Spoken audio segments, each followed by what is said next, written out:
Did you know that the largest block of voters isn't Democrats or Republicans? It's people who don't usually vote. What would happen if everyone voted?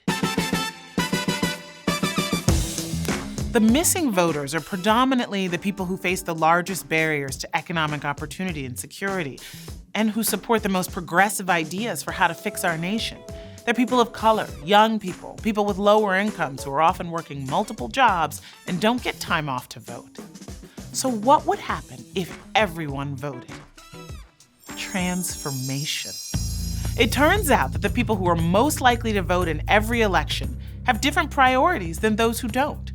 On issue after issue, a majority of more affluent, regular voters opposed the progressive option, while a majority of lower-income non-voters supported it. Just look at the numbers on these powerful ideas. Increasing aid to the poor.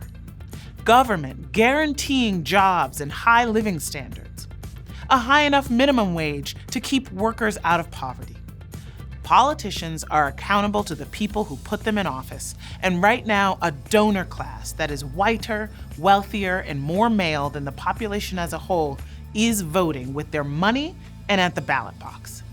But when we, the people, all vote in numbers, they will be accountable to us.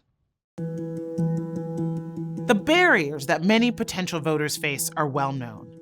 Right-wing politicians have created a whole arsenal of tactics, from photo ID requirements to reducing early voting, closing polling places, purging voters who are already registered from the rolls, and barring people with criminal records from voting. All designed to keep people of color, young people, and people with lower incomes from casting a ballot. And don't forget the tens of millions of aspiring Americans who desperately want a path to citizenship. By blocking their path, the right wing is blocking their vote, too. But what if we pushed back and demanded a government that helps citizens to vote rather than suppresses our vote? One way is to eliminate the biggest barrier to voting in the first place and automatically register every eligible citizen through automatic voter registration. Instead of requiring people to seek out the proper forms, offices, and deadlines for voter registration, states can automatically enroll their residents using information they already have on file. At Demos, we crunched the numbers and estimated that automatic voter registration nationwide would instantly add 27 million new registered voters to the rolls, more than half of the 51 million eligible people who are currently unregistered. But don't just take my word for it. The state of Oregon implemented AVR in 2016, and here's what they found. 95% of people who were registered through AVR were first-time voters in the 2016 elections. And there are other practical fixes for low voter participation. Why not enable people to create or update their registrations the same day they vote, rather than making us meet an arbitrary cutoff? Why not let everybody vote at home and send our ballot in the mail? And why do we have to vote on a Tuesday?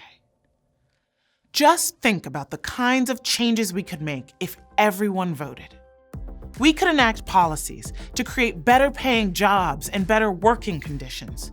We could rebuild opportunity through debt-free college. We could end mass incarceration and clear the path to citizenship. We could protect our families with universal health care, reproductive justice, and a real safety net. And we could finally check the corporate power that has polluted our democracy. These aren't pie-in-the-sky goals. These are the ideas that most Americans support, but these ideas are underrepresented as long as we are underrepresented. The midterm elections are coming up on November 6th, and any politician who doesn't respect our vote shouldn't get our vote.